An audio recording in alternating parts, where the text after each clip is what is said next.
কল্যাণী চৌধুৰীয়ে সাজু হৈ আছে। তেখেতে কল্যাণী চৌধুৰীয়ে বীৰেন পাটগিৰিক গোলাম গামোচাৰে সম্বৰ্ধনা কাৰ্য সমাপ্ত কৰিলে। এতিয়া আমি পাটগিৰিক যিটো আমাৰ বৃক্ষৰোপণ কাৰ্যসূচী, এই কাৰ্যসূচী সমাপন কৰিবলৈ চৰকাৰে আহ্বান জনায়।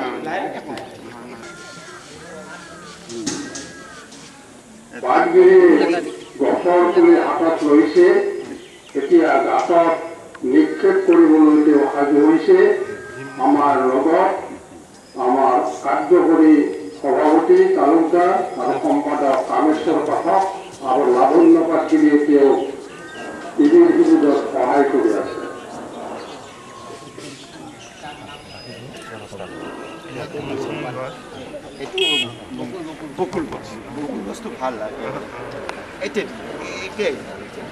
বৃক্ষৰোপণ কাৰ্যসূচীৰ প্ৰথম পুলি আমি আনিছো। বীৰেন পাটগিৰিকে ৰোপণ কৰিবলৈ কৈছো। গতিকে তেখেতে সেই পুলিটো হাতত লৈছে। এতিয়াই কাৰ্য সম্পাদন কৰিব।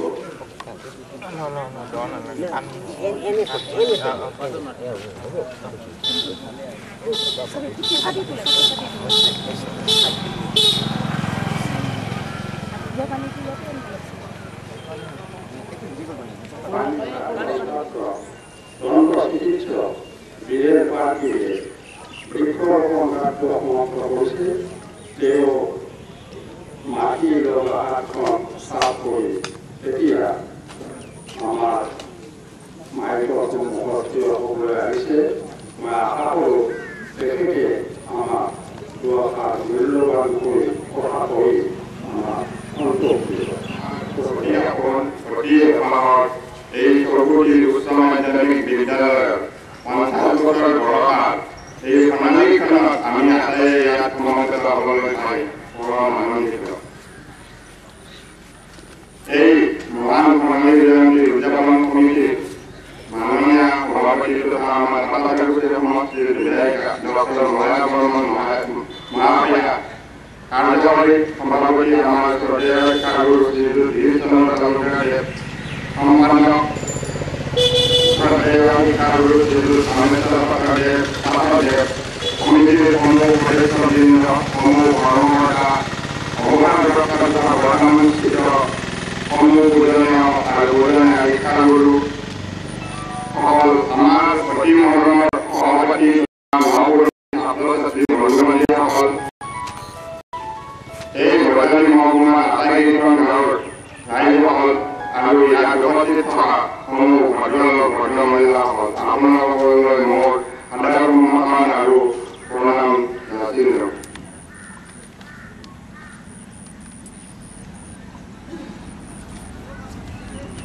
আজি বৃক্ষৰোপণ কাৰ্যসূচীলৈ মোক আমন্ত্ৰণ কৰাৰ বাবে আপোনালোকলৈ ধন্যবাদ আগবঢ়াইছোঁ। এইখিনিতে বৃক্ষৰোপণৰ বিষয়ে দুআষাৰ কম বুলি ভাবিছোঁ। আমাৰ জীৱনত গছৰ গুৰুত্ব বহুত। প্ৰথমতে ই বায়ু বিশুদ্ধ কৰে, আমাক দৰকাৰ হোৱা অক্সিজেন গেছ ই আমাক দিয়ে আৰু আমাৰ লাগতিয়াল কাৰ্বন ডাই অক্সাইড গেছ ই আহৰণ কৰে। এই প্ৰক্ৰিয়াটো কোনো ছাত্ৰ ছাত্ৰীয়ে জানে। গছে হ'ল আমাৰ প্ৰাকৃতিক সম্পদ। ই আমাক খাদ্য বস্তুৰ পৰা আৰম্ভ কৰি গোটেই আহিলাপাতি গোটেই বহুত 80% আমাক সম্পদ গছে দিয়ে। ইয়াত বেছি বগাই দৰকাৰ নাই। আমাৰ খেতিয়কে যে বাঁহ বেত বিভিন্ন কামত ব্যৱহাৰ কৰে, খৰি বা ঘৰ বনোৱা কামত কাঠ এইবিলাক ব্যৱহাৰ হয়। গছৰ আৰু আছে মাটি সংৰক্ষণ তথা গৰাখহনীয়া ৰোধ কৰে। গছৰ পৰা বহুত নানা ধৰণৰ ঔষধ প্ৰস্তুত কৰা হয়।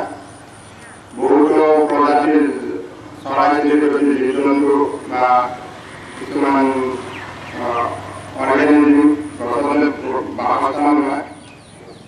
টেম্পাৰেচাৰ তাপমানৰ ভাৰসাম্য এইবিলাক বহু পৰিমাণে গছে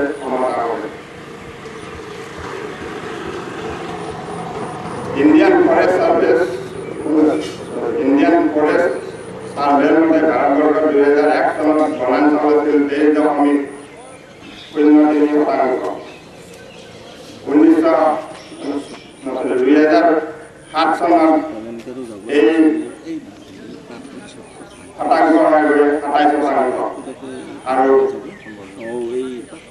এই ইণ্ডিয়ান কলেজ চাৰ্ভে গভৰ্ণমেণ্টৰ দ্বাৰা যিটো অনুমোদন হৈছে ২০১২ চনত ৩৩% কৰিবলৈ ধাৰ্য কৰা হৈছে।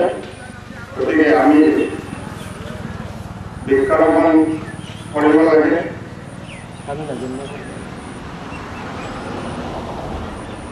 বৰ্তমান ক্লিন ইণ্ডিয়া নামৰ এটা প্ৰগ্ৰেম গভৰ্ণমেণ্টে যোজনা বনাই থৈছে মোৰ দেশতে। গতিকে তাৰ দ্বাৰাই আমি বহুতে উপকৃত হ'ব লাগে। এই আমাৰ লক্ষ্যত উপনীত হ'ব লাগে। বৃক্ষৰোপণ কৰিলে দুটামান কথা মন কৰিব লাগে, যাতে আমি ৰোপণ কৰা ঠাইডোখৰ দুৰ্বল হয়, যাতে তাত কেমিকেল বা কিছুমান আৱৰ্জনা নাথাকে, সেইবিলাক হ'ব লাগে।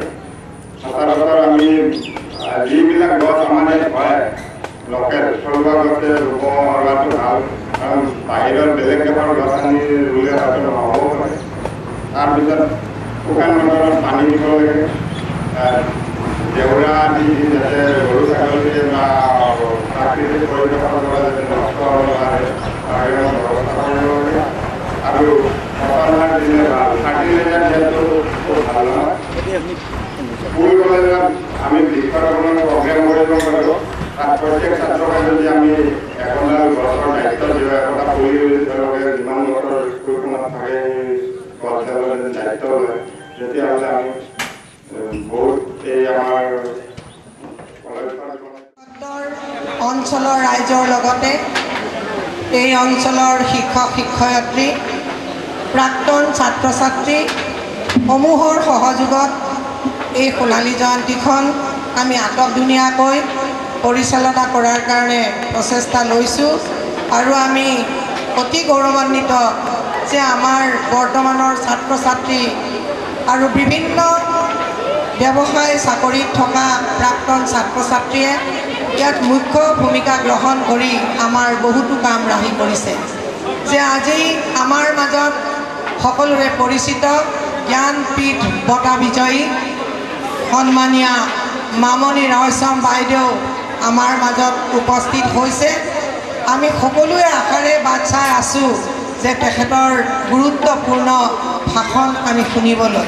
গতিকে আমি আশা ৰাখিছোঁ ৰাইজে এই অনুষ্ঠানটি পৰিচালনা কৰাৰ কাৰণে আমাক সহায় সহযোগিতা কৰিব।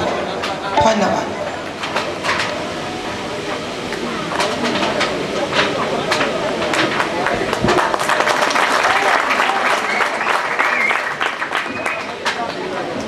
ফুলৰ শৰাই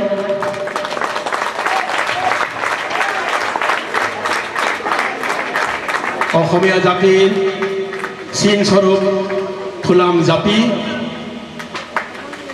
আৰু শৰাইৰে সম্বোধনা জনাইছে ডক্টৰ বাইদেউ।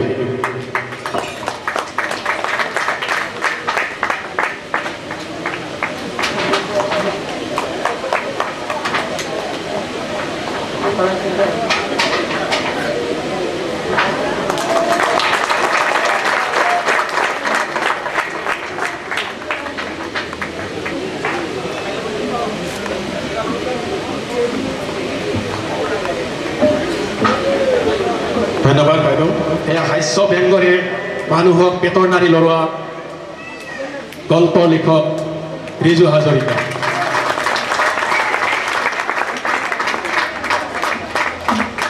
মানৱৰ সন্মুখত মনীন্দ্ৰ নাৰায়ণ গোস্বামীদেৱ এখনি ফুলাম গামোচা আৰু এটি ফুলাম জাপিৰে সম্বোধনা জনাইছে। ইয়াৰ পিছত আমি এখন ফুলাম গামোচাৰে সম্বোধনা জনাইছে। ইয়াৰ পিছতে আমি সম্বোধনা আগবাঢ়িছোঁ। এখন ফুলাম গামোচাৰে ছাৰক সম্বোধনা জনাইছে। ইয়াৰ পিছত আমি সম্বোধনা জনাবলৈ লৈছোঁ ডক্টৰ হৰিদেৱ তালুকদাৰ।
এতিয়া আমাৰ সকলোৰে মৰমৰ প্ৰফুল্ল বৰ্মনৰ দাগ লগা শাৰী নামৰ গ্ৰন্থখনো মামনি বাইদেৱে একে মঞ্চতে উন্মোচন কৰিব।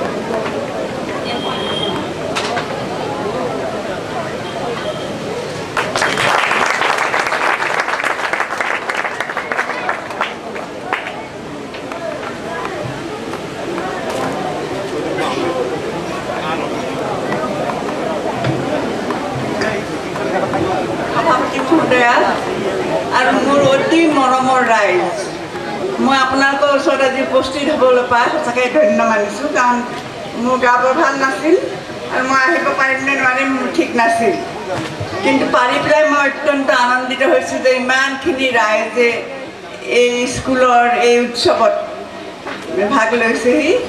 আৰু এইমাত্ৰ মই পুস্তক মানে মই উন্মোচন কৰিলোঁ আৰু মই বৰ গৌৰৱান্বিত আৰু আনন্দিত হ'লোঁ যে কিতাপৰ প্ৰতি অসমীয়া মানুহৰ যেন আগ্ৰহ বাঢ়িছে, নহ'লে ইমান সংখ্যক কিতাপ হেৰি নহয়।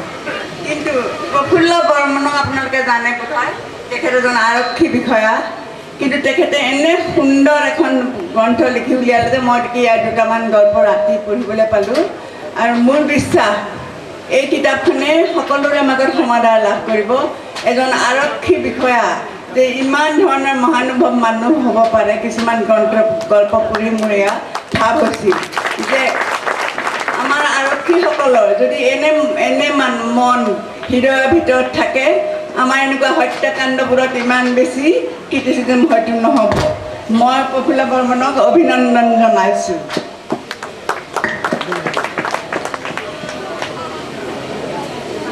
এই পিছপৰা অঞ্চলৰ এই স্কুলখনৰ বিশেষকৈ চৌখুটি উচ্চ মাধ্যমিক বিদ্যালয়ৰ সোণালী জয়ন্তী উৎসৱত মই ভাগ ল'ব পাৰি ধন্য হৈছোঁ।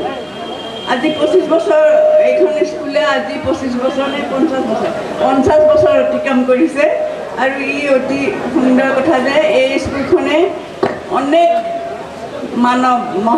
মহামানৱৰ দৰেই মানৱ সৃষ্টি কৰিছে। আৰু তেওঁলোকে ইঞ্জিনিয়াৰ, অধ্যাপক ইত্যাদি অনেক সৃষ্টি কৰিছে। এইখিনিতে মই জানো যে আগে আমাৰ এইবোৰত টোল আছিলে, টোলবোৰত সংস্কৃত শিক্ষা দিয়া হৈছিল। আমাৰ গাঁও মানে মিৰ্জা, আৰু মিৰ্জাৰ সেইপিনেও টোল আছিলে, ৰাজাপুখুৰীটো টোল আছিলে। এইবোৰত মই গৈছিলোঁ সৰুতে, মানে চাবলৈ গৈছিলোঁ। আৰু এই টোলবোৰৰ শিক্ষকসকলৰ এটাই কথা আছিল যে মানুহবোৰক শিক্ষা দানতকৈও মানুহ কৰি গঢ়ি তোলা, কেনেকৈ মানুহ কৰি গঢ়ি তুলিব লাগে। মই অলপ আগে কৈ আহিছোঁ এটা সাধু কথা যে এজন টোলৰ শিক্ষকৰ এটাই কামনা আছিল যে তেওঁ খালি এটা মানুহ গঢ়িব। তেওঁ যদি এটা মানুহ গঢ়িব পাৰে তেতিয়াহ'লে তেওঁ গোটেই জীৱন সফল হ'ব। এয়াকে পৰীক্ষা চাবলৈ যেতিয়া তেওঁৰ ছাত্ৰবোৰে শিক্ষা সাং কৰিলে, টোলৰ সকলোকে মাতি আনিলে, আনি পেলাই ক'লে যে মোক গুৰু দক্ষিণা দিয়া। কেনে গুৰু দক্ষিণা? চবে আগ্ৰহেৰে তেওঁৰ ওচৰলৈ আহিল, আনি পেলাই ক'লে যে মোক গুৰু দক্ষিণা দিয়া। কেনে গুৰু দক্ষিণা? চবে আগ্ৰহেৰে তেওঁৰ ওচৰলৈ আহিল, তেওঁ সকলোৰে মুখৰ পিনে চাই ক'লে যে মোৰ মানুহৰ মাংস খাব মন গৈছে, মোক মানুহৰ মাংস দিয়া। তোমালোকৰ এজন আহি পেলাই মোক তোমাৰ তেজ পিবলৈ দিয়া। এই কথাটো শুনিতো অতি ল'ৰাবোৰে ইটোৱে সিটোৰ মুখলৈ চালে, কোনো উত্তৰ নিদিলে। তাৰপিছত গুৰুৱে ক'লে যে যোৱা, এতিয়া তোমালোকৰ খোৱা পাতিলৈ যোৱা, ৰাতিপুৱা আহি যিজন ছাত্ৰই তোমাৰ তেজ খাবলৈ দিবা মোক, সেইজন মোৰ ওচৰলৈ আহিবা। ৰাতিৰ ভিতৰতে গুৰুপত্নীয়ে আহি ক'লে যে গোটেইবোৰ ছাত্ৰ পলাই পত্ৰম দিলে, কোনো আৰু তেওঁৰ ওচৰলৈ নাহিল। কিন্তু অলপ পিছত তেওঁ দেখিলে যে চিৰিৰ ওচৰত এটা ল'ৰাই কান্দি কাটি বহি আছে। তেতিয়া গুৰুৱে ক'লে তই আকৌ কান্দি কাটি কেলৈ বহি আছ, সেইবোৰৰ লগত পলাই যাব পাৰিলিহেঁতেন। তেতিয়া ল'ৰাটোৱে ক'লে যে গুৰু মই এইকাৰণে কণা নাই, ভয়ত কণা নাই, মই এইকাৰণে কান্দিছোঁ যে কোনে তোমাক কুটি বাচি মোৰ মাংস আৰু তেজ তোমাৰ ওচৰত পহুচাই দিব, তুমি এই কাম নিজেই কৰিবলগীয়া হোৱাৰ কাৰণে মই দুখিত হৈছোঁ। এই কথা শুনি গুৰুৱে ল'ৰাটোক সাৱটি ধৰিলে আৰু গুৰুৰ মনত তেতিয়াৰ পৰা এটা ভাৱ হ'ল যে তেওঁ অসাধ্য সাধন কৰিছে, তেওঁ এটা মহামানৱ সৃষ্টি কৰিছে। কিন্তু এতিয়া দেখা যায় যে যিবোৰ বিদ্যালয় তাত মানৱ কৰি গঢ়ি তোলা, মানুহৰ কথা কোৱা নাই মই, মানৱ কৰি গঢ়ি তোলাৰ প্ৰচেষ্টা অলপমান যেন ঢিলা হৈ আহিছে। সেইটোকে মোৰ মনত পৰিল কাৰণে মই হাবিটো ক'লোঁ। মাতৃগৰাকীয়ে যি শিক্ষা দিব লাগিছিল আজি সেইটো ঠিক তেনেকুৱা হোৱা নাই। আমাৰ আধ্যাত্মিকতা কমি আহিছে, আধ্যাত্মিক শিক্ষা আমাৰ বহুতখিনি কমি আহিছে আৰু তাৰ ফলত মানুহ ৰাক্ষসলৈ পৰিণত হৈছে। এতিয়া আপোনালোকে দেখে টেলিভিশ্যনৰ পৰ্দা খুলিব নোৱাৰে, মাকক মাৰিলে, দেউতাকক মাৰিলে, ঘৈণীয়েকক মাৰিলে, এইটো কুল ব্লাড এণ্ড মাৰ্ডাৰ, এনেকুৱা অসম্ভৱ ধৰণৰ কথা যিবোৰ বিশ্বাস কৰিব নোৱাৰি। এইটো কিয় হৈছে? মই ভাবোঁ যে শিশুকালত যি আধ্যাত্মিক শিক্ষা পাব লাগিছিল, আধ্যাত্মিক শিক্ষা টেবুল চকীত বহি নহয়, এইটো ভিতৰৰ পৰা আহে। আৰু সেয়ে ইয়াক কোৱা হয়, ইংলিছত কোৱা হয় যে if you become scientifically skilled and do not develop the other dimension of your soul, you will become a monster, not the master of your life. কিন্তু এতিয়া কি হৈছে, এই আধ্যাত্মিক শিক্ষাটো মাকজনীৰ সময় নাই ল'ৰাটোক চাবলৈ, ঘৰত কেনেকৈ ডাঙৰ হৈছে অনবৰত পিতাকেও চাব নোৱাৰে। ফলত এতিয়া লাহে লাহে মানুহবোৰ একেবাৰে মহামানৱ হোৱাৰ যুগটো আৰু ধ্বংস হৈ আহিছে।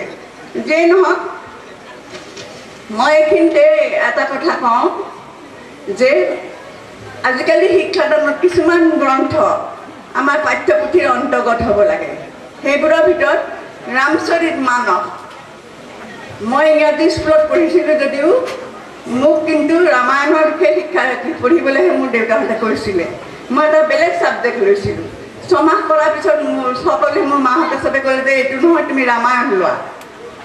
এতিয়া মই ফাদাৰ কামিল বুলকেক লগ পালোঁ। ফাদাৰ হৈছে এজন খ্ৰীষ্টিয়ান পাদ্ৰী, আৰু আপোনালোকে জানিব যে মুছলিম আৰু খ্ৰীষ্টানবিলাকে আটাইতকৈ ভাল ৰামায়ণৰ গ্ৰন্থকেইখন লিখিছে। মই সেই খ্ৰীষ্টান পাদ্ৰীগৰাকীক লগ পালোঁ, ফাদাৰ কামিল বুলকেক, আৰু তেওঁ মোৰ গাইডৰ দৰে হ'ল।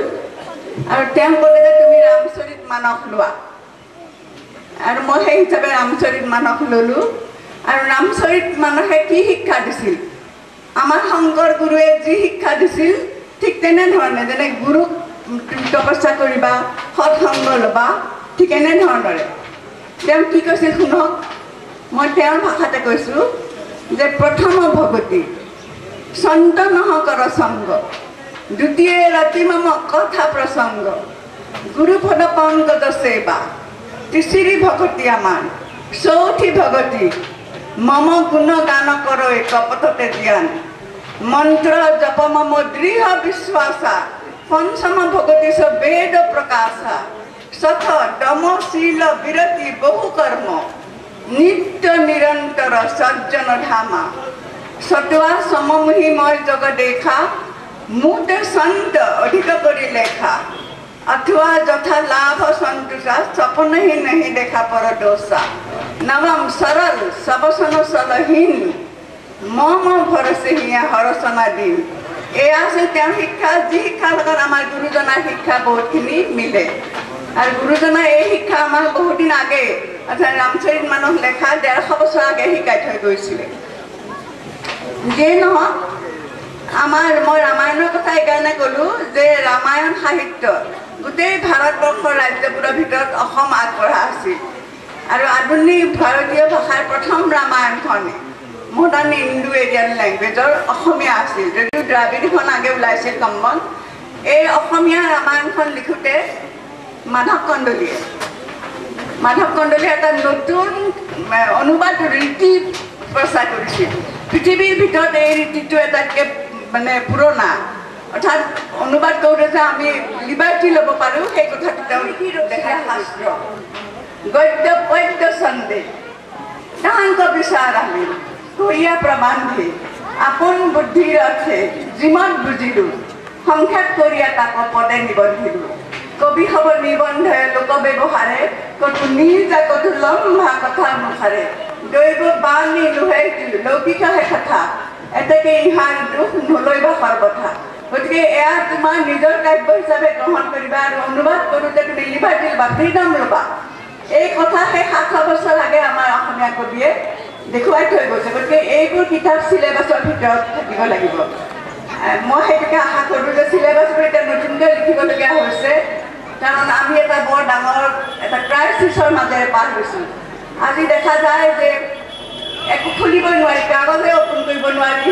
টেলিভিশ্যন অপেন কৰিব নোৱাৰি ৰক্তাক্ত দেহ ৰক্তাক্ত চিহ্ন ভিন্ন মানুহৰ হাত ভৰি এনেকুৱা হয় যে মই কেতিয়াবা টেলিভিশ্যনটো খুলিয়ে নথওঁ আজি এনেকুৱা এটা যুগ যি যুগত আমাক লাইফ ছেভিং মেডিচিনৰ প্ৰয়োজন সেই যুগত কি হৈছে আমাৰ ইয়ালৈ আহিছে পৃথিৱীৰ আটাইতকৈ বেছি অস্ত্ৰ শস্ত্ৰ ছফিষ্টিকেটেড আৰ্মছ কি কাৰণে হৈছে এইটো এই মানৱতা নোহোৱাৰ কাৰণটো প্ৰধান কাৰণ বুলি মই ভাবোঁ আৰু এই কাৰণটোৰ কাৰণেই মানুহ হৈ থকা নাই আৰু বহু ক্ষেত্ৰত বহু কথা ক'বলগীয়া থাকিল মোৰ কিন্তু সকলোবোৰ কথা মই এই ক্ষেত্ৰত এতিয়া ক'ব নোৱাৰিম যিয়ে নহয় মিটিংখন আৰু বহুত দীঘলীয়া আছে মই বহুত বেছি কথা নকওঁ কিন্তু মোৰ ভাৱ হয় যে অসমলৈ শান্তি আহিব আৰু মই যি শান্তি প্ৰচেষ্টা চলাইছিলোঁ তাৰ মাজ ভাগতে যাতে সেই শান্তিৰ পথটো আগুৱাই যাব পাৰোঁ মই যাতে চেষ্টা কৰিব পাৰোঁ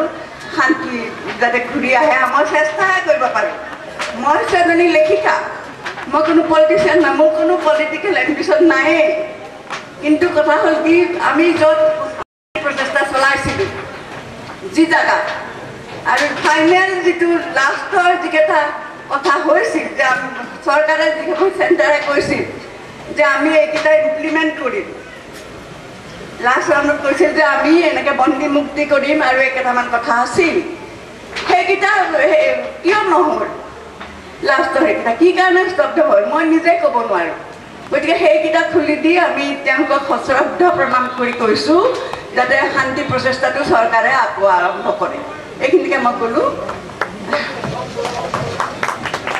মই সাধাৰণতে ভিতৰুৱা গাঁৱৰ পিনে যাবলৈ বেছি ভাল পাওঁ যদিও বিশেষকৈ মোৰ গাঁও বহুত দিনৰ পৰা ভাল হৈ থকা নাই তথাপিও মই আহিবলৈ পাই আজি অত্যন্ত ধন্য হৈছোঁ আৰু মই ফ্ৰিকুৱেণ্টলি যাতে মই আহিব পাৰোঁ ইয়ালৈ ধন্যবাদ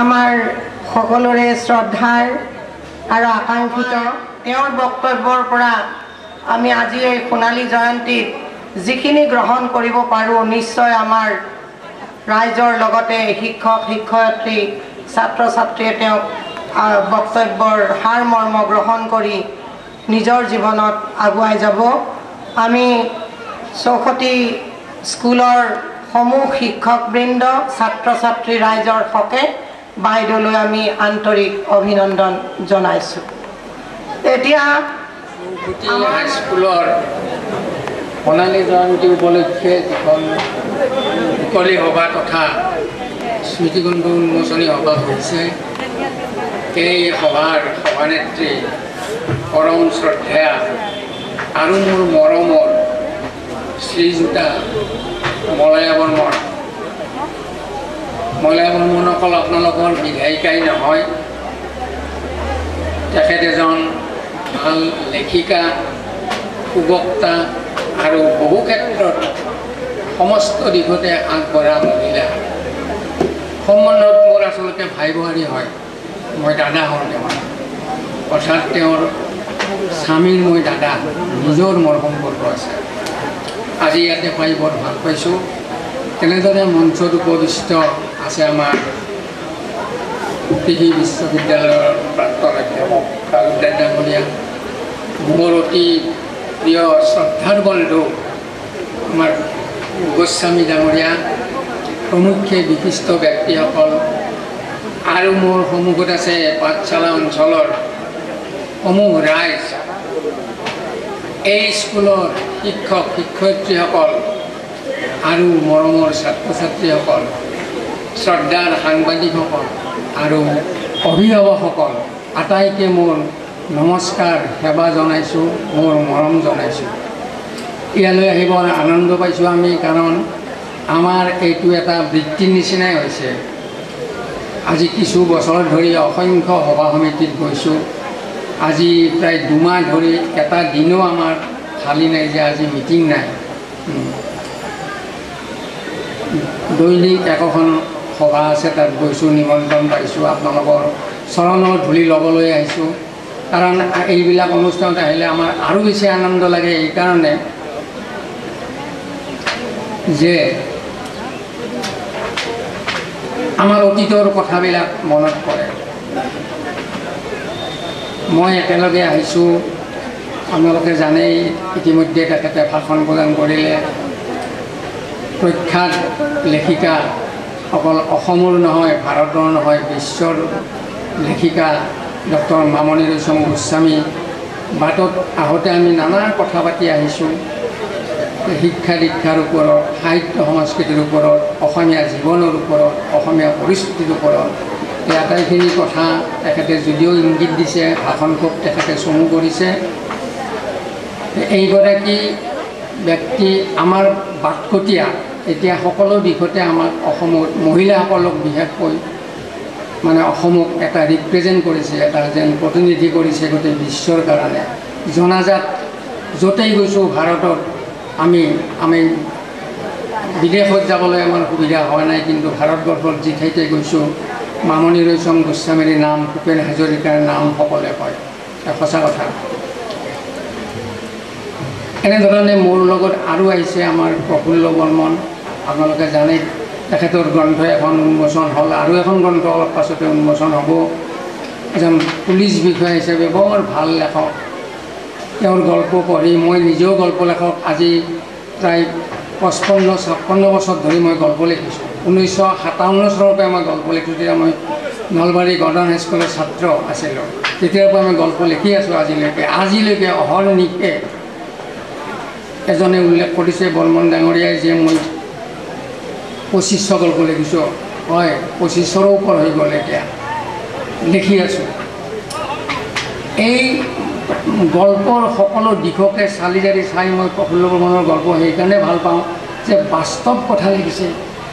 আমি সাধাৰণতে পুলিচবিলাকক অলপ ভয় আৰু অলপ বেলেগ দৃষ্টিৰে চাওঁ, প্ৰফুল্ল বৰ্মনে সেইবিলাক উদঙাই দিছে।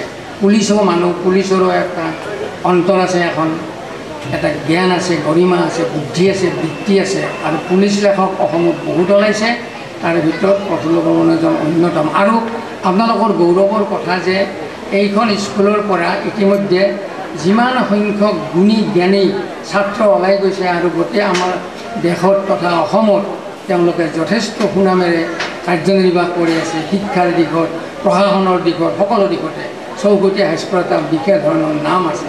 গতিকে এনেকুৱা এটা অনুষ্ঠান আমি আপোনালোকে পাতিছে, আজি 50 বছৰ অতিক্ৰম কৰিলে, কম সহজ কথা নহয়। আৰু স্কুল বৰ্তাই ৰখাটোৱে টান। আজিকালি স্কুলতো নানা ধৰণৰ পলিটিক্স হৈছে, ছাত্ৰ শিক্ষকৰ সম্বন্ধ আগতকৈ শিথিল হৈছে। তাৰে মাজতো এই স্কুলখনে যি নাম কৰি আছে, কাৰণ স্কুলৰ নামটো কিহৰ ওপৰত নিৰ্ভৰ কৰে, একমাত্ৰ যিটো মেট্ৰিক পৰীক্ষাৰ যিটো ফাইনেল, তাৰ ৰিজাল্টৰ ওপৰতে স্কুলৰ সুনামটো নিৰ্ভৰ কৰে। সেই ক্ষেত্ৰত চৌকুটীয়া হাইস্কুল বহুত আগবঢ়া। মই শুনিছোঁ, মই ওতঃপ্ৰোতভাৱে মই জড়িত নহ'লেও মই জানো যে চৌকুটীয়া হাইস্কুলৰ ৰিজাল্ট বৰ ভাল। এতিয়া শিক্ষা দীক্ষাৰ বহুত পৰিৱৰ্তন হৈছে, এইটো সঁচা কথা। কাৰণ আমাৰ দিনৰ যিটো শিক্ষা আছিল আৰু আজিৰ শিক্ষাৰ যথেষ্ট পৰিৱৰ্তন হৈছে। মই 1956 চনত নলবাৰী গৰ্ডন হাইস্কুলৰ পৰা মেট্ৰিক পাছ কৰিছোঁ। তেতিয়া আমাৰ যিটো পাঠ্যক্ৰম যিখিনি আছিল, সেইখিনি সঁচাকৈ আমি স্বীকাৰ কৰিবই লাগিব, আপোনালোকেও কৰিব লাগিব, যে অতি উচ্চ স্তৰৰ আছিল। আমি ইংৰাজীতে বহুত পঢ়িব লাগিছিল, আৰু ইংৰাজীৰ যিবিলাক পাঠ্যক্ৰম আছিল সেইখিনি পঢ়াৰ বিনিময়ত আমাৰ যিখিনি জ্ঞান হৈছে, সেইখিনি জ্ঞানে আজিলৈকে তাকে অলপ অলপকৈ চলাই আছোঁ। তাৰ আগতে আকৌ আমি হাইস্কুলত ME স্কুলত পঢ়িছিলোঁ, আৰু আমাৰ শিক্ষাগুৰুৱে আমাক যি শিক্ষাদান কৰিছিল, যি শিকাইছিল, সেই শিক্ষাখিনিয়ে আজিও আমাৰ অন্তৰত থুপ খাই আছে আৰু সেইখিনি আমাৰ সমল। তাৰো আগতে আমাৰ পাঠশালা স্কুল LP স্কুলৰ যি শিক্ষাগুৰুসকল আছিল আমাৰ ইমান কষ্ট কৰি আমাক পঢ়াইছিল। আমাৰ হাতত যদি হাতৰ আখৰ বেয়া হয় আঙুলিত কোবাই দিছিল, চেকনিৰে বাঁহৰ চেকনিৰে কোবাই দিছিল। আৰু ঘৰত আহি পঢ়িছোঁনে নাই ঘৰত আহি খবৰ লৈছিল। আনকি আমাক হাইস্কুলতো শিক্ষকসকলে আমাক ঘৰত খবৰ লৈছিল যে পঢ়া শুনা আমি কৰিছোঁনে নাই। সেইকাৰণে আমাৰ ছাত্ৰ ছাত্ৰীসকলে উন্নতি কৰিবলৈ হ'লে 3টা ফেক্টৰ আমাক লাগিব। এটা হ'ল কি শিক্ষকসকল, ছাত্ৰসকল নিজে আৰু অভিভাৱকসকল। এই 3টা ফেক্টৰ মিলিত হ'লেহে এখন অনুষ্ঠান যথেষ্ট উন্নত হ'ব পাৰে আৰু আগবাঢ়ি যাব পাৰে। কাৰণ শিক্ষকে শিকাইছে, ছাত্ৰ ছাত্ৰীয়ে শিকিব লাগিব। পঢ়ে পঢ়ুৱাই ৰুৱে পাণ, ইটিনি নিচিন্তে আন। যিয়ে পঢ়ায় শিক্ষকে আৰু যিসকলে পঢ়ে ছাত্ৰ ছাত্ৰীয়ে আৰু যিসকলে পাণ গছ ৰুৱে, পাণ গছত বৰ প্ৰতি তাৰমানে বৰ যত্ন কৰিব লাগে। তাত সদায় গুৰিত পানী দিব লাগে, খৰালি কালত তাত কলগছৰ টুকুৰা কৰি থিয় কৰি থৈ দিব লাগে। যথেষ্ট পঢ়ে পঢ়ুৱাই ৰুৱে পাণ, এই 3 নিচিন্তে আন কথা যাতে চিন্তা কৰিব নোৱাৰে। সেই শিক্ষকতা বা সেই শিক্ষাৰ দিন বৰ্তমান কিন্তু নাই, বৰ ব্যতিক্ৰম হৈছে। আমি আগতে শিক্ষকক বাঘৰ দৰে দেখিছিলোঁ। বাঘ যেতিয়া মণিৰাম দাস নলবাৰীৰ হেডমাষ্টৰ সি প্ৰকাণ্ড মোচ কচা লৈ ধুতি পাঞ্জাবী পিন্ধি হাতত লাঠিডাল লৈ কেপ কেপে সোমাই আহে, আমি ভয়ত কঁপিছিলোঁ। আমাৰ শিক্ষাগুৰু আছিল এজন অংকৰ শিক্ষক, এজন বিজ্ঞানৰ শিক্ষক। কি দেখিলে আমাৰ ভয় লাগে, শ্ৰদ্ধা ভয়। ভয়টো আমাৰ শ্ৰদ্ধাৰ ভয়, ভয় বহুত ৰকমৰ আছে। গতিকে আমি ভয় কৰিছিলোঁ, কাৰণ এনেকুৱা আছিল শিক্ষাৰ বাতাবৰণটো তেতিয়া। যদি আমি কিবা এটা সামান্য ভুল কৰোঁ আমাক গালত চৰিয়ে গাল ৰঙা কৰি দিছিল আৰু চেকনিৰে কোবাই ভৰিৰ পৰা কোবাই আহে হাতলৈকে ৰঙা পৰি যায়। আকৌ পিছত মাতিনি মূৰ পিহি পিহি কান্দে আৰু আমাক বুজায় যে তহঁত ভাল কাৰণেহে মাৰিছোঁ, তই সামান্য ভুল এটা কেলাই কৰিবি। এনেকুৱা আছিল। এতিয়া শিক্ষকে ছাত্ৰক মাৰিব নোৱাৰে, মাৰিলেই কেছ কোৰ্টত যাব একেবাৰে। এই দিন আজিকালি আহিছে। আৰু আমি সেই শিক্ষকসকলক দেখিলে, মই আগৰ কথাখিনি কৈছোঁ দেই, আমাৰ শিক্ষকতা জীৱনৰ কথা, আমাৰ পঢ়া জীৱনৰ কথা কৈছোঁ, যে আমি অত্যন্ত ভয়টো কৰিছিলোঁ, আমি ভক্তিও কৰিছিলোঁ। আৰু শিক্ষকসকলে এনেভাৱে খবৰ ৰাখিছিল ঘৰুৱা অৱস্থা পৰ্যন্ত। মোৰ ঘৰুৱা অৱস্থা খুব বেয়া আছিল, মই বেলেগৰ ঘৰত থাকি পঢ়িছিলোঁ। গতিকে পঢ়াত অলপ বেমেজালি হৈছিল, নোহোৱা নহয়। কিন্তু তেখেতসকলে মাৰি উঠি আকৌ কৈছিল যে জানো তই বৰ কষ্টত আছ, হ'লেও তোৰ এইটোহে আচল উদ্দেশ্য। আৰু সেই উদ্দেশ্যটো আমি কিন্তু আগত ৰাখিছিলোঁ। নানা কষ্টৰ মাজেৰে আজিকালি ছাত্ৰ ছাত্ৰীতো কষ্ট নাই পঢ়িবলৈ, অভিভাৱকে যেনেকৈ নহওক টকা দিয়ে, টিফিন খাবলৈ পইচা দিয়ে, আজিকালি বেগ লৈ আহে, বেগৰ ভিতৰত টিফিন বক্স আনে, পানীৰ বটল আনে, নানা ৰকম বস্তু আনিব পাৰে। আমাৰ দিনত সেই নাছিল। আমি কিতাপখিনি বুকুত বান্ধি লৈ 5 মাইল বাট খোজকাঢ়ি আমি আহিছিলোঁ। ৰেল লাইনৰ ওপৰেৰে পাৰ হৈ ৰাস্তাৰে আমি খোজকাঢ়ি কাঢ়ি আহিছিলোঁ। তেতিয়া আৰু এনেকুৱা বিলাসিতাৰ গাড়ী বা চিটি বাছৰ কথা বা লাইন বাছৰ কথা বা অটো বা ট্ৰেকাৰৰ কথা বা ৰিক্সাৰ কথা নাছিল। আমি তেনেকৈ আহিছিলোঁ। আচ্ছা, এতিয়া মই সেইটো কথা নকওঁ যে আজিকালি ছাত্ৰ ছাত্ৰী আহক, কিন্তু আজিকালি ছাত্ৰ ছাত্ৰীক যিমানখিনি অভিভাৱকে সুবিধা দিয়ে সেই সুবিধাখিনি পোৱা স্বত্তেও আমাৰ বিপৰ্যয় ঘটিছে। কাৰণ নানা পলিটিকেল বাতাবৰণ আহিছে, ৰাজনৈতিক বাতাবৰণো আচ্ছন্ন কৰিছে নানা ৰকম নানা দিশত, আৰু যুগৰ বহুত পৰিৱৰ্তন হৈছে। আমাৰ দিনত আমি কেৱল গ্ৰামোফোন শুনিবলৈ পাইছিলোঁ। 11 মানুহৰ গ্ৰামোফোন আছিল। সেই গ্ৰামোফোনৰ ৰেকৰ্ড বজাই আমি সন্ধিয়া তাত আহিলে আমাৰ ঘৰৰ পিতৃ মাতৃয়ে আমাক তাৰ পৰা লৈ গৈছিল যে নালাগে এতিয়া পঢ়া, আগতে পঢ়াৰ পাছত শুনি যায়। এতিয়া আপোনালোকৰ কিমান যে যন্ত্ৰ ওলাইছে, দূৰদৰ্শন ওলাইছে, ক'তো নেটৱৰ্ক ক'তো ওলাইছে, ক'তো বিজ্ঞানৰ ক'তো আৱিষ্কাৰ হৈছে, আৰু কেমেৰা কি কেমেৰা হৈছে আজিকালি। আমি আগতে ফটো কি বস্তু আমি হাইস্কুল কলেজলৈকে আমাৰ আৰু জীৱনত ফটো নাছিল, এতিয়াহে ফটো পাইছোঁ আমি, আমাৰ ছবিখন পাইছোঁ, নাছিল। আৰু এটা বস্তু আহিছে আপোনালোকৰ মাজলৈ, এতিয়া ছাত্ৰ ছাত্ৰীসকলকো কৈছোঁ মই যে মোবাইল বোলা এটা বস্তু ওলাইছে। কি বিপৰ্যয় এইটো, আৰু মানে হাতে হাতে এতিয়া মোবাইল। স্কুলীয়া ছাত্ৰ ছাত্ৰীও মোবাইল লৈ যায়।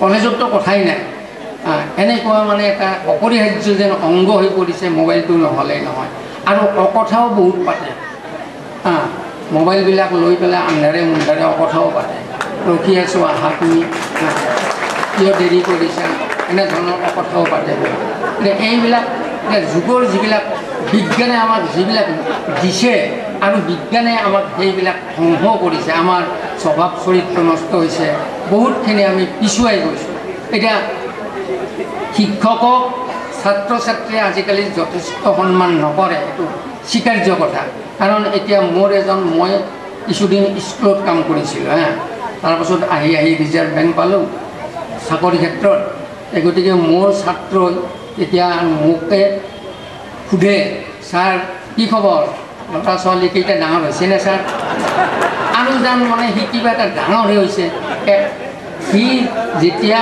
মেট্ৰিক পাছ কৰিব সি নোৱাৰিলে মই এটা ছাত্ৰৰ উদাহৰণ দিছোঁ মেট্ৰিক পাছ কৰিব নোৱাৰিলে সি চাকৰি বিচাৰিলে মোৰ ওচৰত সদায় যায় প্ৰথম দিনা যাওঁতে মই আপোনালোকক কৈছোঁ মই উদাহৰণ দিছোঁ এইকাৰণে এইটো মোৰ এটা ফটুৱা কথা নহয় যে মই এইটো ব্যংগ কৰি কৈছোঁ বা হাঁহাৰ কাৰণে কৈছোঁ যে ল'ৰাজনে মোৰ তাতে যায় ছাৰ মোক কিবা এটা কৰি দিয়ক আৰু মইতো পাছ কৰিব নোৱাৰিলোৱে গতিকে প্ৰথম দিনা আহোঁতে মই মানে চকীত বহি এই ৰাতিপুৱা মই গা ধুওঁ গা ধোৱাতে মই চকীত বহি আছোঁ চকীত বহি থকাতে তেওঁ এটা মানে মূৰা এটাত বহিলে বোলে বহা কথাখিনি ক'লে বোলে হ'ব যে মই তুমি দৰখাস্ত এখন দিবা মই চেষ্টা কৰি চাম আকৌ দ্বিতীয় দিনা আহিছে সিদিনাখনে মই মূৰত বহি আছিলোঁ তেওঁ সিদিনাখনে মাটিত বহিল সিদিনাও ক'লে সেইটো কথাকে বোলো হ'ব তুমি আৰু ক'ব নালাগে আকৌ এদিন আহিল সিদিনাখনে মই মাটিত বহি আছিলোঁ তেওঁ কদাল এখন আনি তাত এটা গাঁত খান্দিলোঁ বোলে গাঁত কেইখন দিছা বোলে ছাৰ আপোনাৰ লগত সমানে বহিমনে মই কাৰণ আপুনি মাটিত বহিছে মই তলত বহিব লাগিব তাত গতিকে এটা গাঁত খান্দিছে তাৰ মানে হেৰিত চাওকচোন তাৰপিছত যেতিয়া চাকৰিটো পালেহি চাকৰিটোৰ পৰা কেইদিনমান পাছতে মই হাজৰিকা দাদা হৈ গ'লোঁ তৎক্ষণাত অথচ মই তাৰ বছ মোক হাজৰিকা দাদা কি খবৰ তাৰপাছত একদিন সি বাইকত বেছি যায় পেট্ৰল ডিপত তেল ভৰাই ময়ো তেল ভৰাই আছোঁ হৈ গৈছে সি তাৰ পৰাই নামি জাপ মাৰি একদম চাৰাটো মাৰি গৈছে ক'ত আহিছে তেল ল'ব আহিছে ময়ো গাড়ী কিনিছোঁ নহয় এই অধঃপতন যিটো অৰ্থাৎ শ্ৰদ্ধা যিটো আমাৰ শিক্ষকৰ প্ৰতি যিটো শ্ৰদ্ধা এইটো এতিয়া মোৰ ধৰক মুনীন্দ্ৰনাথ গোস্বামী মোৰ ছাৰ নহয় এই তাত ডক্টৰ হেৰি মোৰ ছাৰ নহয় কিন্তু আমি ছাৰ বুলি মাতোঁ মোৰ এটা স্বভাৱ হৈছে মোৰ এইটো অৱশ্যে দোষো হ'ব পাৰে যে শিক্ষক বুলিলে আমি শ্ৰদ্ধা কৰোঁ ছাৰ বুলি মাতোঁ আৰু শিক্ষকক এটা সময়ত আজিও নকৰে মই যেতিয়া এই স্কুলত চাকৰি কৰাৰ সময়ত গাঁৱত গৈছিলোঁ মোৰ এজন জেঠা আছে জেঠাই মোক ক'লে তই বাবা ক'ত থাকে আজিকালি জেঠা গুৱাহাটীত আজিকালি কি কৰা আৰু মই এখন স্কুলৰ মাষ্টৰ তই মাষ্টৰহে নেকি মই বোলো কিবা চাকৰি কৰা নেকি তেওঁ মোৰ মানে মাষ্টৰটো চাকৰিয়ে নহয় এতিয়াও সেইটো ভাবে যে মাষ্টৰ বুলি ক'লে যেন চাকৰিয়ে নহয় এটা এনেকৈ ভাবে যাহক এতিয়া চৰকাৰেও ভাল কাম কৰিছে চৰকাৰক মই ধন্যবাদ দিওঁ কাৰণ আমাৰ চৰকাৰে মই ঠিক মলয়ামৰ আছে বুলি কোৱা নাই মোৰ মতে কংগ্ৰেছ চৰকাৰে বহুত দিছে কি ধুনীয়া ৰাস্তা ঘাট কৰি দিছে আৰু এতিয়া চাওক ইমান দিছে মই তাৰ এটা উদাহৰণ দিওঁ যে আমাৰ আগতে কাম কৰা ছোৱালী বা কাম কৰা তিৰোতা বিচাৰি গ'লে গেন্দি আছিল গন্ধাই এতিয়া নাপায় আপুনি কিয় নাপায় জানেনে চৰকাৰে গাঁৱে ভূঞে ইমান কাম দিছে যে কোনো ল'ৰা ছোৱালী এতিয়া কাৰো ঘৰত মেইড হ'বলৈ নাযায় মানে কাম কৰিবলৈ নাযায় এটা মই ডাঙৰ উদাহৰণ দিছোঁ কাৰণ মই আজি একমাহ ধৰি এইটো এটা এছেছ কৰি মই এখন উপন্যাস লিখি আছোঁ ইয়াৰে ওপৰত যে গুৱাহাটী চহৰত এটা কিছুমান ফেক্টৰী আছে অজস্ৰ ছোৱালী ৰাতিপুৱা হ'লে 7টা বজাত লাইন পাতি এটা কাম কৰিবলগীয়া দিনটোত ক'ৰবাত 30 টকা 40 টকা পায় আৰু সেয়ে বহুত 30 টকা পোৱা মানে মাহত 900 টকা হ'ল এনেধৰণে অসংখ্য চৰকাৰে কাম দিছে নানা ৰকম মানে NGOৰ যোগেদি কিছুমান কৰ্মসংস্থান দিছে নানা ধৰণে মানে কাম দিছে তো এইবিলাক আমি এতিয়া চৰকাৰক আমি দোষাৰোপ কৰি বিৰোধীবিলাকেতো খুব কৈ থাকে আমিতো পলিটিক্স নকৰোঁ আমি লেখক মানুহ আমি লিখিছোঁ সাৰা গোটেই জীৱন আৰু আমাৰ লেখাৰ মাজত পলিটিক্স সোমাই আছে আপোনালোকে চাব ভালদৰে প্ৰত্যেকটা গল্পত উপন্যাসত আমাৰ পলিটিক্স সোমাই যেন ভাল দিয়ে আপোনালোকে আমাৰ অসমীয়া মাধ্যমৰ স্কুলবিলাকে এইটো আমাৰ ভাল লাগে কিয় যে এইটো হৈ গৈছে আজি অসমীয়া স্কুলত পঢ়িব নোখোজে অসমীয়া স্কুলত যাব নোখোজে মাধ্যমত তাতে যথেষ্ট ধৰণে এনেকুৱা ধৰণে হোমৱৰ্ক দিব আৰু পিছদিনা হোমৱৰ্ক চাব বাধ্য ছাত্ৰ ছাত্ৰীয়ে মূৰ দাঙিব নোৱাৰে দিনে ৰাতি মানে তেওঁলোকে স্কুলতো আছে স্কুলতো মানে একদম কাটাই কাটাই মিনিটে সময় তেওঁলোকে ইমান সময় পঢ়িব লাগিব ইমান সময় পঢ়া নাই মোৰ এটা চহী কৰি দিয়া চহী দেখাই দিছে দেউতাকে এটা চহী কৰি দিলে তাৰমানে সি নম্বৰ 0 পাইছে যদি পোহৰত দেউতাকে চাই তে ধৰা পৰিব গালি পাৰিব গতিকে সেই দেউতাকৰ চহীটো আন্ধাৰে লৈছে ছাত্ৰ ছাত্ৰী আৰু অভিভাৱক এই তিনিটা ক্ষেত্ৰৰ এটা সমন্বয় হ'ব লাগে আৰু স্কুলবিলাকত মাহেকত হওক 2 মাহত হওক মই এইটো উপদেশ দিয়াৰ মোৰ ধৃষ্টতা নাই কিন্তু অভিভাৱক আৰু শিক্ষকৰ মাজত এটা আলোচনা হৈ থাকিব লাগে হা ইংলিছ মিডিয়ামৰ স্কুলবিলাকত আমাৰ অসমীয়া মাধ্যমৰ স্কুলত থাকিব লাগে কিন্তু মই এইটো অৰ্থ কৰা নাই যে চৌকুটি হাইস্কুলত এই নিয়ম নাই বা এনেকুৱা দুষ্ট বা ধূৰ্ত ছাত্ৰ ছাত্ৰী আছে আৰু শিক্ষকে কাম নকৰে এইটো মই ক'বলৈ যোৱা নাই কিন্তু আছে বহুত মই জীৱনত মোৰ এইবিলাক ব্যক্তিগত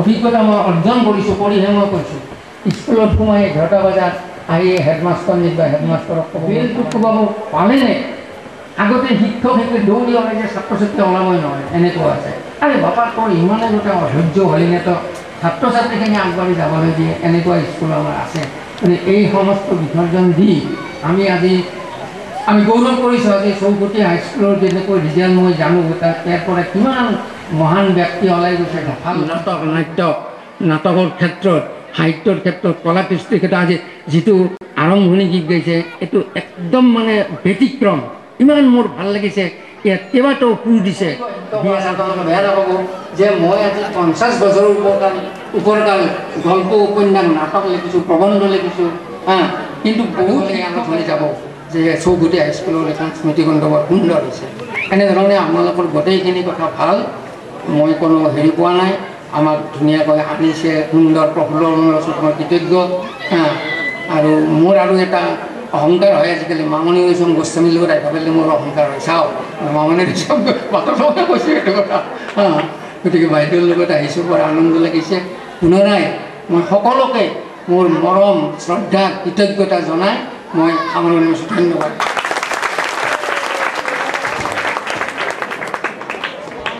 আমাৰতে হাস্যৰসো দিলে নৈতিক জ্ঞানো দিলে গতিকে তেওঁৰ বক্তব্যই নিশ্চয় শিক্ষা অনুষ্ঠানৰ প্ৰতিটো স্তৰৰ ব্যক্তিসকললৈ কিছু সমল কঢ়িয়াই নিছে তেখেতৰ সুস্বাস্থ্য দীৰ্ঘায়ু কামনা কৰিলোঁ আৰু আমি আন্তৰিক অভিনন্দন জনালোঁ এতিয়া আছে আমাৰ ডক্টৰ হৰিদেৱ তালুকদাৰ দেৱৰ ৰচিত দুখন গ্ৰন্থ উন্মোচন কৰিব ৰাষ্ট্ৰীয় পুৰস্কাৰ প্ৰাপ্ত প্ৰাক্তন প্ৰধান শিক্ষক সন্মানীয় উপেন্দ্ৰনাথ শৰ্মাদেৱে আৰু ৰাষ্ট্ৰীয় পুৰস্কাৰ প্ৰাপ্ত এই ৰাজ্যিক পুৰস্কাৰ প্ৰাপ্ত শিক্ষক গিৰীশ তালুকদাৰদেৱে মই উদ্যোক্তাসকলক এই অনুষ্ঠানটি ৰূপায়ণ কৰিবলৈ অনুৰোধ কৰিছোঁ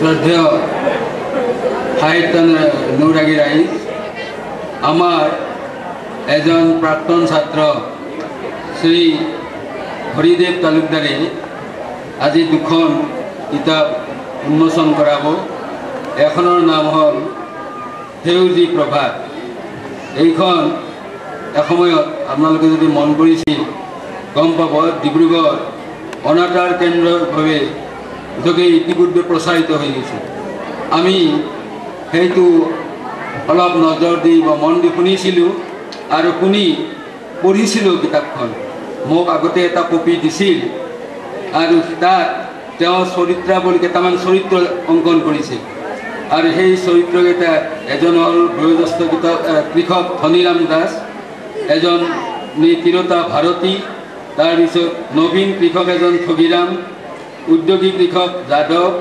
তাৰপিছত 12-13 বছৰৰ ল'ৰা পিছলৈ তেওঁ যুৱ বিজ্ঞানী এইজনে আমাৰ হৰিদেৱ তালুকদাৰ প্ৰদীপ তাৰপিছত পৰোপকাৰী বয়োজ্যেষ্ঠ তিৰোতা আঘনি আৰু উদ্যোগী কৃষক ৰত্ন, কলেজৰ ছাত্ৰ পিছলৈ যুৱ বিজ্ঞানী তেওঁ মানিক, তাৰপিছতে অধ্যাপক ডক্টৰ চলিহাৰ পত্নী কবিতা, তাৰপিছত উচ্চ শিক্ষিত লোক বা সমাজসেৱক দেউতাক নিজে, নিজৰা উচ্চ শিক্ষিত ছোৱালী, নাইট্ৰজেন ৰাসায়নিক সাৰ, এইটো আপোনাৰ ৰূপক এটা নাইট্ৰজেনটো মানে তেওঁ ৰূপ হিচাপে কৰিছে। ৰাসায়নিক সাৰৰে ফচফৰাছ, তাৰপিছতে পটাছ ৰাসায়নিক সাৰ, জয়া ধান এবিধ, তাৰপিছতে কৃষক বয়োজ্যেষ্ঠ কৃষক আৰু দেৱেন নবীন কৃষক। এই সেউজী প্ৰভাতৰ এইখিনি বিষয়বস্তু। ইয়াৰ পিছতে আপোনালোকে এজন ঠাকুৰীয়া পাব, তেওঁ সঞ্চালক, তাৰপিছতে আৰু এজন অধ্যাপক তেওঁ পাছোৱান, আৰু এজন ডক্টৰ বৰুৱা উপাচাৰ্য, এজন হ'ল উদ্যোগী ডেকা বুলবুল, আৰু এজন বিধায়কৰো ছবি আঁকিছে তেওঁ হাতী বৰুৱা, তাৰপিছত উপায়ুক্ত DC ডেকা, মেম্বৰ এজন কৃষক পঞ্চায়তৰ সদস্য, এজন নবীন কৃষক নৰেন, নবীন কৃষক এজন চুৰেণ, আৰু কলেজৰ ছাত্ৰী সাবিত্ৰী, আৰু বনুৱা ভদিয়া ৰঙিলী। মই ক'লোৱেই যে এইখন তেওঁৰ ৰূপক গ্ৰন্থ, কিন্তু ৰূপক গ্ৰন্থৰ মাজেদিও জীৱনৰ সৰহখিনি বিচাৰি পোৱা সম্ভৱ। মই আপোনালোকক এইখন কিনি পঢ়িবৰ কাৰণে অনুৰোধ কৰিলোঁ। এনেকৈ কৈয়ে মই এইখন উদ্বোধন কৰিলোঁ।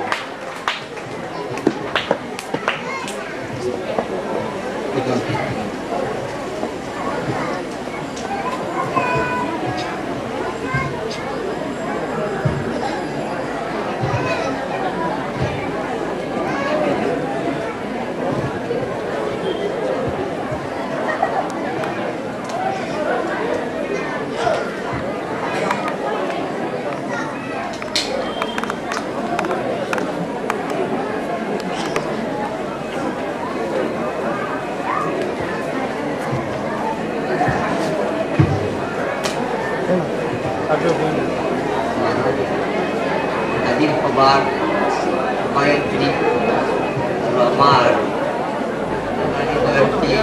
উদযাপন সভানেত্ৰী ডাক্তাৰ বৰলা বৰ্মন বাইদেউ আৰু কথাৰ দৈনিক আমাৰ আজি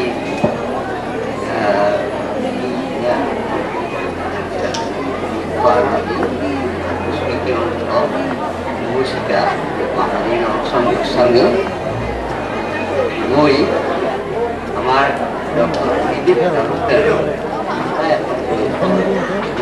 Sangyo দায়িত্ব দিছে গ্ৰন্থখন হ'ল অগ্নিগড়।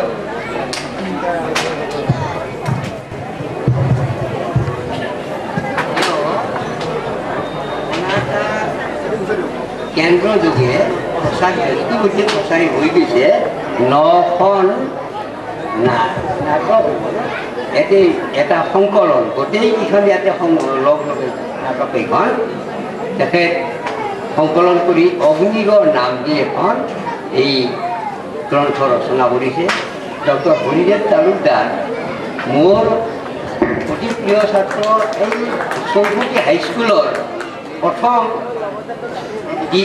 তৃতীয় দলৰ ছাত্ৰ, অতি মেধাৱী ছাত্ৰ আছিল আৰু তেওঁ অঞ্চলৰ গুৱাহাটী যোৰহাট লিখি বিশ্ববিদ্যালয়ৰ সঞ্চালক হৈ তেওঁ অৱসৰ গ্ৰহণ কৰিছে। এই গল্প এই কিতাপখন হ'ল অগ্নিগড়। বুজিছোঁ 9খন নাটকৰ সমষ্টি এটা, আৰু এই 9খন নাটক ইতিমধ্যে ৰেডিঅ'ত প্ৰচাৰ হৈ গৈছে। অৱশ্যে মই ভিতৰটো ইয়াৰ কাৰণে আগতে আমাৰ কৰ্মাধ্যক্ষে কৰিছিল অগ্নিগড় অনাতাঁৰ নাট সম্ভাৰ ডিব্ৰুগড় অনাতাঁৰ কেন্দ্ৰ যোগে ইতিমধ্যে প্ৰচাৰিত মই কৈছোঁ। এইটো ডক্টৰ হৰিদেৱ তালুকদাৰ প্ৰকাশক, অসম কৃষি বিশ্ববিদ্যালয়ৰ পৰা সাহিত্য হ'ব গতিকে ইয়াত আছে অভিনন্দন থাকিল, তাৰপিছত দাম হ'ল 75 টকা, মুদ্ৰা হ'ল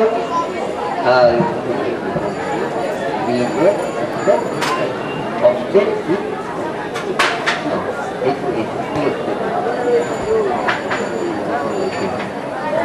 अच्छा दूर ইয়ার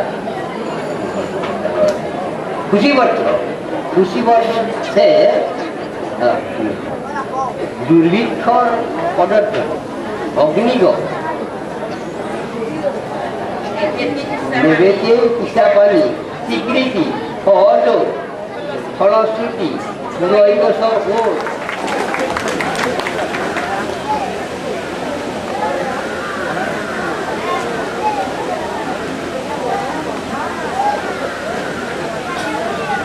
আজি এই মঞ্চতে চৌকটি হাইস্কুলৰ প্ৰাক্তন ছাত্ৰ প্ৰফুল্ল বৰ্মনৰ বন্দী পুথিখন উন্মোচন কৰিলোঁ যে এই বিষয়বস্তুৰ ওপৰত লিখকক মই নিজে অকণমান ক'বলৈ দিম মোৰ ভিতৰৰ বস্তুৰ ওপৰত ধাৰণা নাই তথাপিও মই আন্তৰিক অভিনন্দন জনাইছোঁ যে আজি এই মঞ্চতে আমাৰ প্ৰাক্তন ছাত্ৰ ছাত্ৰীসকলৰ দ্বাৰা লিখিত কেইবাখনো গ্ৰন্থ উন্মোচন হ'ল যে আজি আমি গৌৰৱান্বিত লগতে তেখেতসকলৰ প্ৰতি মোৰ এটা অনুৰোধ যে আজিৰ এই সোণালী জয়ন্তী বৰ্ষ পাৰ হৈ যোৱাৰ পিছতো এই বৰ্ণাঢ্য লিখকসকলে বা প্ৰাক্তন ছাত্ৰ ছাত্ৰীসকলে যাতে এইখন স্কুলৰ একাডেমিক দিশৰ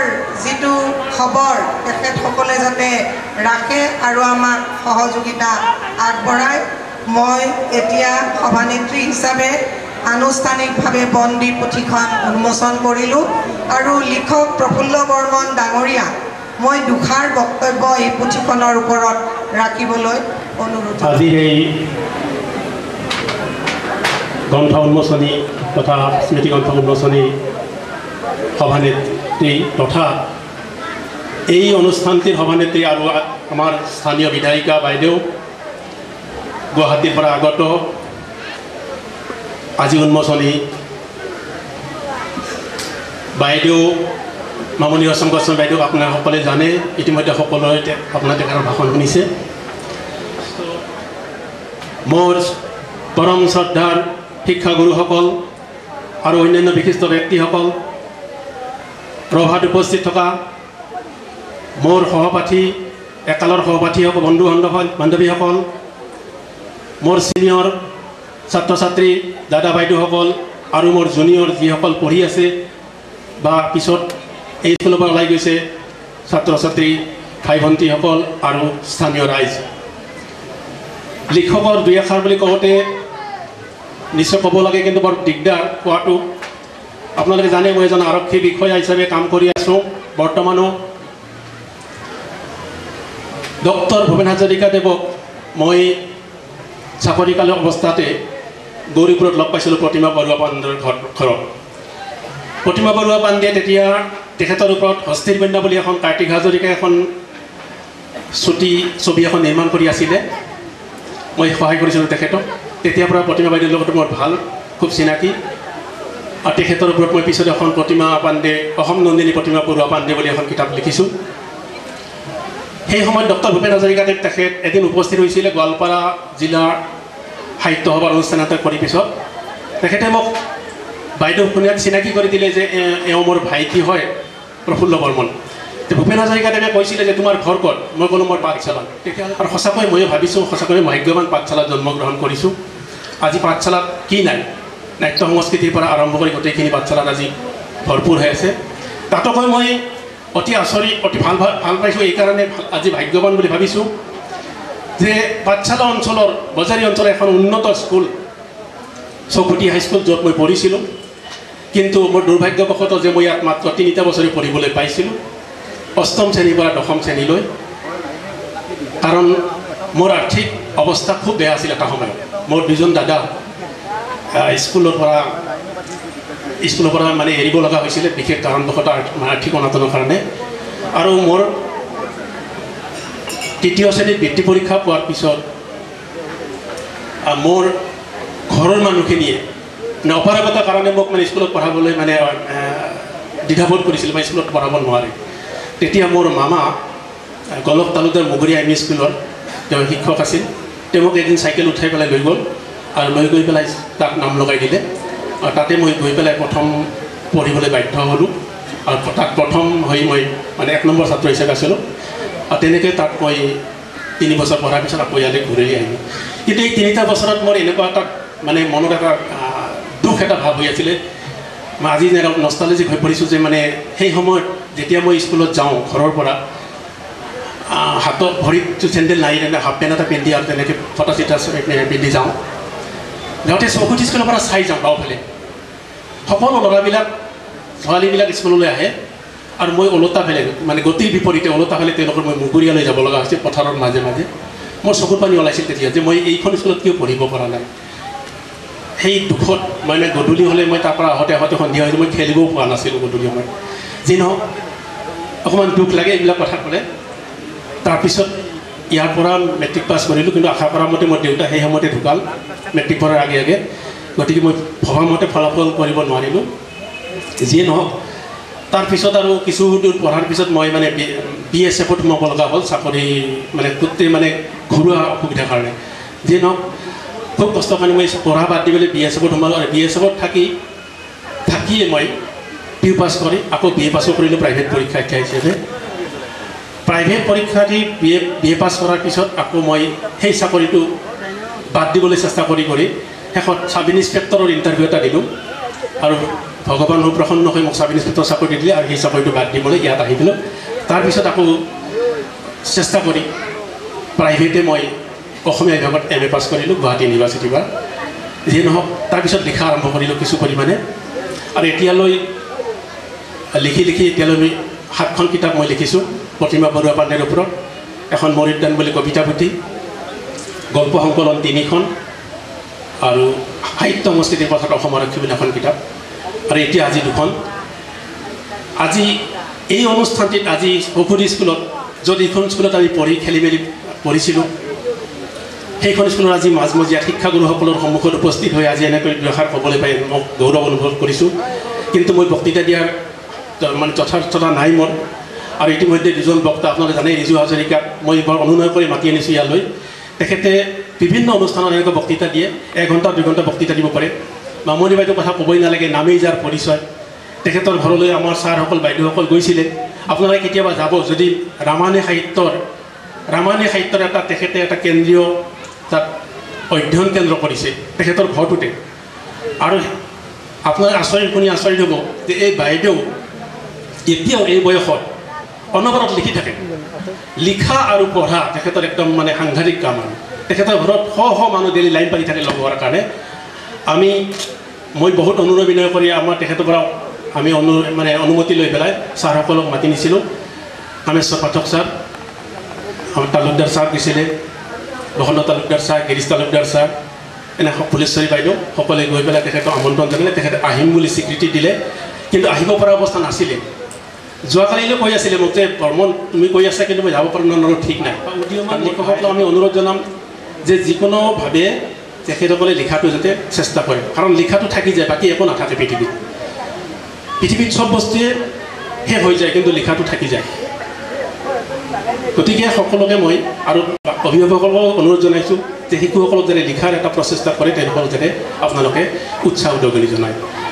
শেষত আজি এই বৃহৎ অনুষ্ঠানটিত মোৰ 2খন কিতাপ উন্মোচন কৰিবলৈ সুবিধা দিয়াৰ কাৰণে মই উদ্যোক্তা সমিতি তথা এই সদাশয় ৰাইজক মই মোৰ ফালৰ পৰা অভিনন্দন জনাইছোঁ। আৰু আগত দিনতে আপোনালোকৰ পৰা আশীৰ্বাদ পাই মই ইতিমধ্যে প্ৰচেষ্টা লৈছোঁ। 2খন কিতাপ ইতিমধ্যে মই লিখি আছোঁ আৰু এখন চুটি চিনেমা কৰিম বুলি এখন ইতিমধ্যে চব কৰি থৈছোঁ। সময় সুবিধা হ'লে চুটি চিনেমাখন কৰিম পেনোৰামা দিয়াৰ কাৰণে। আৰু যোৱাবাৰ আপোনালোকে দেখিছে আমিও মানুহ নামৰ এখন আপোনালোকে নিশ্চয় চাইছে। আমিও মানুহ ধাৰাবাহিক এখন মোৰ কাহিনী আৰু প্ৰযোজনা আছিলে। ইতিমধ্যে এখন পুলিচ আৰু প্ৰেম বুলি এখন চিডিও তৈয়াৰ কৰা হৈছে, ইতিমধ্যে বজাৰত ওলাইছে। গতিকে আপোনালোকৰ পৰা আশীৰ্বাদ বিচাৰিছোঁ যাতে ভৱিষ্যতে আকৌ আপোনালোকৰ সেৱা কৰিবলৈ যাতে সুবিধা পাওঁ। সদশেষত মোৰ ভুলকুটি মাৰ্জনা বিচাৰি আপোনালোকৰ ওচৰত মই মেলানি মাগিছোঁ। ধন্যবাদ চৌধুৰী। দুয়োজনেই দীপ্তিমান আৰু তেওঁলোকৰ মইতো সমকক্ষ নহয়, ভাস্কৰতো নহয়, উপিয়া তৰা হোৱাৰো মই সমকক্ষ নহয়। তথাপি দায়িত্বৰে বোধক দুআষাৰ ক'বলৈকে লৈছোঁ। দুয়োগৰাকী বক্তাৰ বক্তব্যৰ মাজেৰে এটি কথা উপলব্ধি কৰিবলৈকে সকলোৱে নিশ্চয় পাৰিছে। ময়ো অনুমান কৰিছোঁ যে আজি আমাৰ মানৱতাৰে যিটো প্ৰমূল্যবোধ সেইটোৰ অৱক্ষয় হৈছে থুলমূল। সেইটো কথা আমি বুজি পাইছোঁ। এই যে অৱক্ষয় হৈছে, অৱক্ষয় হোৱা বুলি আমি সদায় কৈ আহিছোঁ, কিন্তু অৱক্ষয় কৰিছে কোনে? কি কাৰণত এই অৱক্ষয়মান হৈছে? আমি মানৱ শ্ৰেণীত জন্ম লাভ কৰিছোঁ, মানৱ সমাজৰ একোজন সদস্য। আমি প্ৰত্যেকেই যদি উপলব্ধি কৰোঁ মানৱতাৰ অৱক্ষয় হৈছে, তেনেহ'লে এই অৱক্ষয়কাৰী কোন? এই প্ৰশ্ন নিশ্চয় উপলব্ধি আমি আটাই কৰিছোঁ হৈছে বুলি, কিন্তু কিয় হৈছে? কোনে কৰিছে? বহুত সময়ত আমি সময়ক দোষ দিছোঁ, বহুত সময়ত যুগক দোষ দিছোঁ, যিহেতু যুগৰ এটা পৰিণতি, সময়ৰ পৰিৱৰ্তন। কিন্তু সময় বুলিতো একোটা বস্তু আমাৰ হাতত নাই। সময় দৃশ্যমান নহয়, সময় স্পৰ্শমান নহয়, সময় নাহে, সময় নাযায়। সময় মাত্ৰ এটা ধাৰণা। ইট ইজ মেয়াৰ শিক্ষিত সমষ্টিটো ওলাইছে এনেকুৱা শিক্ষানুষ্ঠানৰ পৰা ভেটিৰ পৰাই সেই প্ৰতিবাদী কণ্ঠ সম্যকভাৱে আজি আমি নাপাওঁ মানুহৰ সমাজত। আমি স্বাৰ্থান্ধ বহুত কাৰণত। য'ত মাতিব লাগে আমি আনকি সূৰ্যটো আজি পূবৰ ফালে উদয় হয় বুলি বহুত স্বাৰ্থত নকয়, পশ্চিমেও হয়তো হয় নেকি বুলি ক'বলৈকে মন নকৰে। কিন্তু ডাঠি ক'বলৈকে নিবিচাৰোঁ কোনো কাৰণতে পশ্চিম দিশ বিভাগত সূৰ্যোদয় নহয়। আমি যদি প্ৰত্যেকেই তেনেকুৱা ধৰণৰ এক দৃঢ়স্থিতি লওঁ, তেনেহ'লে অৱক্ষয় ক'ৰবাত আমাৰ কেদন আছে, আমাৰ দুৰ্বলতা আছে। সেয়া হৈছে সামাজিক দুৰ্বলতা, যাৰ পৰিণতি হৈছে আজি মানৱতাৰ অৱক্ষয়। অলপ আগতে ডক্টৰ গোস্বামী ডাঙৰীয়ানে যিটোৰ কথা আফচোচ কৰি কৈছে, আমাৰ উপলব্ধিৰ দৰকাৰ হৈছে, আমাৰ মনৰ সংস্কাৰ নোহোৱাইছে। অথচ এই শিক্ষানুষ্ঠানবোৰে কৰিব লাগে আমাৰ মন সংস্কাৰিত কৰিব। আজিৰ সভানেত্ৰী নিজেই শিক্ষা বিভাগৰে স্নাতকোত্তৰ ডিগ্ৰীধাৰী, যে মন education is the refinement of our mind. আমাৰ মন সংস্কাৰ কৰে সমাজৰ প্ৰতি। আজি ইয়াত উপস্থিত হোৱা সকলোজনৰ প্ৰতি কৃতজ্ঞতা আৰু শ্ৰদ্ধাৰ শৰাই নিবেদি মোৰ ভাষণ বিৰক্তি ব্যতিৰেকে ইমানতে সামৰণি কৰিছোঁ। ধন্যবাদ। শেষৰ ফালে আমি উপনীত হৈছোঁ। এতিয়া আছে সভানেত্ৰীৰ বক্তব্য মন্তব্য, শলাগৰ শৰাই, সভাভংগ। আমাৰ শ্ৰদ্ধাৰ মামনি ৰয়চম বাইদেউ, আমাৰ গল্পৰ ভাস্কৰ ৰিজু হাজৰিকা প্ৰমুখ্যে, প্ৰফুল্ল বৰ্মন, হৰিদেৱ তালুকদাৰ, এই মঞ্চত উপবিষ্ট এই স্কুলৰ মোৰ সন্মানীয় ছাৰ উপেন শৰ্মা ডাঙৰীয়া প্ৰমুখ্যে, শ্ৰদ্ধাৰ শিক্ষকসকল, প্ৰাক্তন ছাত্ৰ ছাত্ৰীসকল, মোৰ মৰমৰ সত্যেন তালুকদাৰ, আজিৰ সভাত উপস্থিত এই অঞ্চলৰ ৰাইজ, ছাত্ৰ ছাত্ৰীসকল, যে আজি আমি গৌৰৱান্বিত যে আজি আমি চৌফটি হাইস্কুলৰ সোণালী জয়ন্তী এই উৎসৱত আমাৰ ৰাইজৰ ছাত্ৰ ছাত্ৰীৰ, প্ৰাক্তন ছাত্ৰ ছাত্ৰীৰ যি সহযোগিতা, শিক্ষক শিক্ষয়িত্ৰীৰ যি সহযোগিতা, তাৰ কাৰণে আমি সকলোৱে গৌৰৱান্বিত যে আজি যিসকল ব্যক্তিয়ে ইয়াত গুৰুত্বপূৰ্ণ বক্তব্য ৰাখিলে, তেখেতসকলৰ যিটো নৈতিক আদৰ্শ আমাক দি থৈ গ'ল, সেইখিনি আদৰ্শ ভাগে ভাগে ছাত্ৰ ছাত্ৰী, অভিভাৱক সকলোৱে, পাব্লিকে, ৰাইজে গ্ৰহণ কৰা উচিত। যে আজি এই সভাত মোৰ মৰমৰ ছাত্ৰ ছাত্ৰী, শিক্ষক শিক্ষয়িত্ৰী আৰু লিখক লেখিকাসকললৈ মই আন্তৰিক অভিনন্দন জনাইছোঁ। আৰু এটা অনুৰোধ ৰাখিব বিচাৰিছোঁ যে অহা বছৰ চৌফটি হাইস্কুলৰ বঁটা বিতৰণী অনুষ্ঠানত আমি এখন পুথি উন্মোচন কৰিব লাগিব। সেইখন পুথিত আমাৰ বিষয়বস্তু হ'ব চৌফটি সোণালী জয়ন্তীৰ অনুষ্ঠানৰ নিজস্ব অনুভৱ। যে প্ৰতিগৰাকী ছাত্ৰ ছাত্ৰীক অভিভাৱক হওক শিক্ষক শিক্ষয়িত্ৰীকে হওক মই অনুৰোধ জনাইছোঁ যে আমাৰ পুথিৰ বিষয়বস্তু এটা কিন্তু লিখনিৰ ভাৱ প্ৰকাশ ভিন মানুহ হিচাপে ভিন ভিন ধৰণৰ হ'ব প্ৰত্যেকে প্ৰত্যেক শ্ৰেণীৰ শিক্ষকৰ হাতত নিজৰ নিজৰ প্ৰবন্ধ গল্প কবিতা যি জমা দিয়ে দিমক আৰু এবছৰ পিছত আমাৰ শিক্ষকৰে এজন শিক্ষকে দায়িত্ব লৈ বঁটা বিতৰণী অনুষ্ঠানত এই পুথিখন আমি উন্মোচন কৰিম যে আমি তাত ইতিহাস ৰৈ দিব লাগিব যে আমি আগত হীৰক জয়ন্তীলৈ কি থৈ আমি গুচি যাম যে আজিৰ যিটো অনুষ্ঠান এইখন আমি উন্মোচন কৰিলোঁ এইখন আমাৰ চৌখটি হাইস্কুলৰ ইতিহাস কিন্তু আজিৰ যিটো দিন এইটো এদিন অতীত হ'ব আৰু এই অতীতত আজি যিবিলাক সৰু ল'ৰা ছোৱালী ছাত্ৰ ছাত্ৰী যিসকল প্ৰাক্তন ছাত্ৰ ছাত্ৰী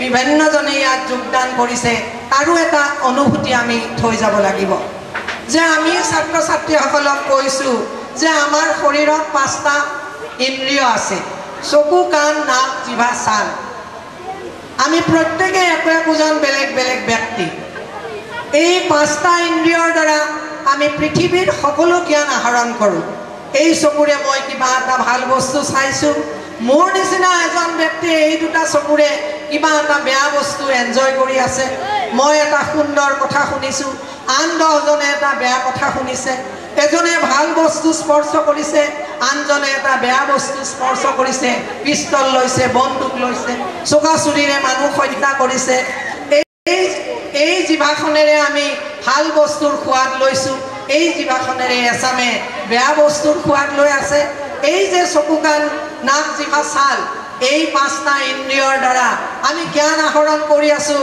এই বাস্তৱ পৃথিৱীখনৰ পৰা গতিকে আমাক মহাত্মা গান্ধীয়ে কৈছিলে বেয়া বস্তু নেচাবা বেয়া বস্তু নুশুনিবা বেয়া বস্তু নুচুবা এই 3টা বান্দৰৰ যিটো চিত্ৰ ছাত্ৰ ছাত্ৰীয়ে নিশ্চয় জানে তাৰ কি গভীৰ দাৰ্শনিক অৰ্থ আছে গতিকে আমাৰ মই সবকে কৈছোঁ যে habit is the second nature অভ্যাস মানুহৰ দ্বিতীয় প্ৰকৃতি যে অভ্যাস যদি কৰোঁ আমাৰ বেয়া অভ্যাস